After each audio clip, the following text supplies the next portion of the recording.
భారతదేశం దాదాపుగా 8 లక్షల టన్నుల కందిపప్పు, 6 లక్షల టన్నుల మినపప్పు దిగుమతి చేసుకుంది గత సంవత్సరంలో.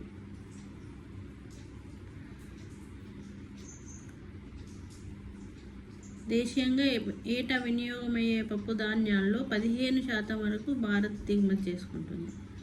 2027 నాటికి పప్పు ధాన్యాల ఉత్పత్తిలో స్వయం సమృద్ధి సాధించాలని కేంద్రం లక్ష్యిస్తోంది.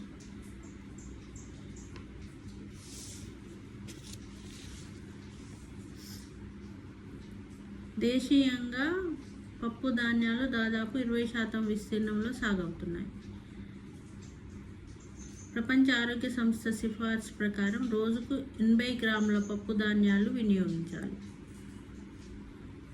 రోజుకు 80 గ్రాముల పప్పు ధాన్యాలు వినియోగించాలి.